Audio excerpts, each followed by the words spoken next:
These are back doors, aren't they? Programmer access. How do they work? The code is hidden in tumblers. One position opens a lock, another position opens one of these doors.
As Ralph Ellis explains, the first-degree tracing board is a representation of Solomon's Temple. Solomon's Temple being modeled after Giza, this is also a representation of the Giza Plateau. The three pillars being the three greater pyramids of Giza, and the two cubes being the plugs or the doors of the pyramid, and I would further speculate a symbol of the double square of the King's Chamber floor plan. Inside every Masonic lodge you are likely to find the two pillars of Solomon's Temple and the five-pointed or blazing star. It seems highly unlikely to my mind that it is a mere coincidence that these are the same elements we see at play in the 9/11 event. My current belief system views what happened on that day as a mega ritual. When the symbolic pillars came down on 9/11, the holiest of holies was revealed. Isis was unveiled. If we think of the towers as the pillars of Hercules, then what was revealed was the new Atlantis. We find another related and valid symbol system in the Kabbalah.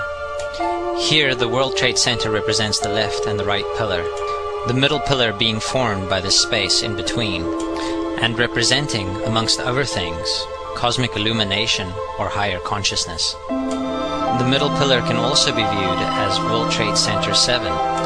We then have all three the pillars on the first-degree tracing board representing Solomon's Temple and in its turn the three major pyramids of Giza, evoked during the 9/11 mega ritual, which brings us to my current preferred metaphor for higher consciousness, the Stargate.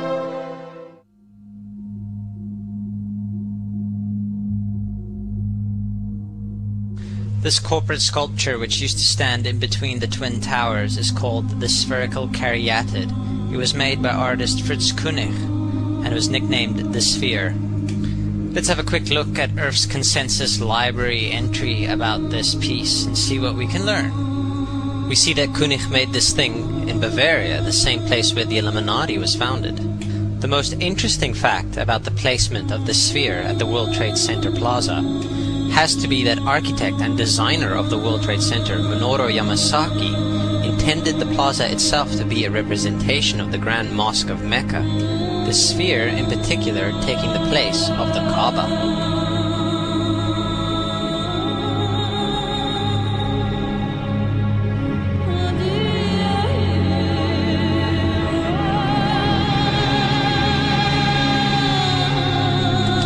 should also bear in mind in this regard that the Great Pyramid has the ratio of pi encoded mathematically in its design. The ben, the obelisk, the pyramid, the circle and the sphere are thus all intimately connected.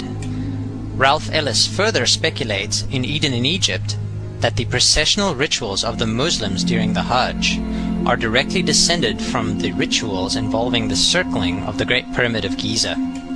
This is why I believe the sphere was set to rotate every 24 hours at the World Trade Center Plaza.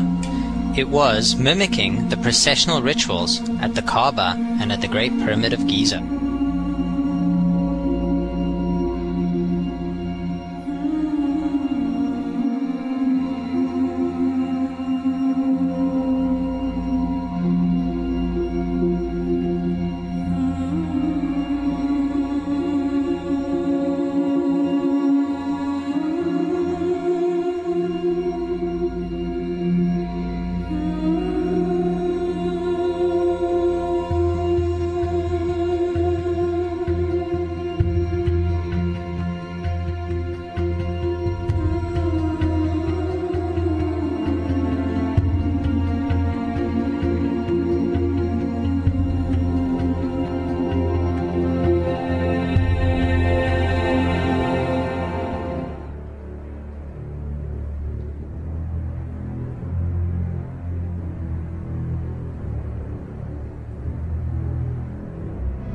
In the religion of the mystery schools, they believed that man was held prisoner in the Garden of Eden by an unjust and vindictive God,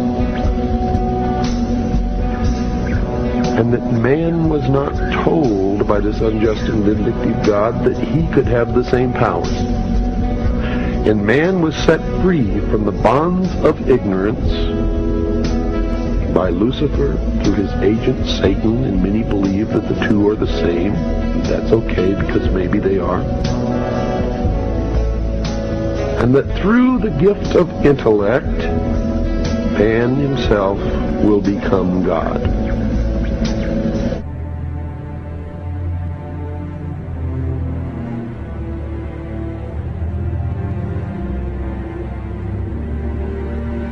When the Titanic left, it was declared the unsinkable ship. If you do that, Allah will sink it, just to spite it. You can't do that. When they made the Challenger, now you know what Challenger means in Arabic? Mutahaddi. It's a very bad word. Who are they challenging? They're sending it off into space. Who are you challenging? Challenging who? Allah subhanahu wa ta'ala? Well, look what happened. He'll just blow you up. That's what Allah will do, literally just blow you up.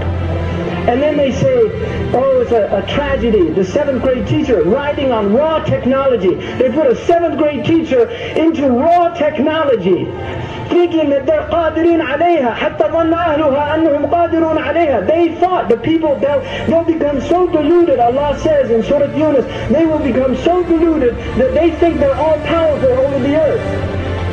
Right, so they take off on the Challenger. Allah, you want to call it Challenger? We'll see how long the challenge lasts.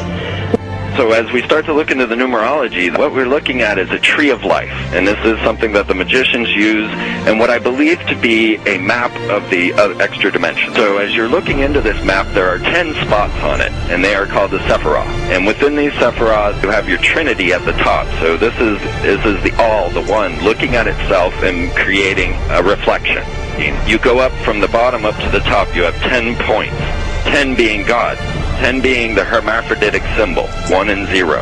So as you come up to 10, that is their God, that is 10, that is the hermaphrodite.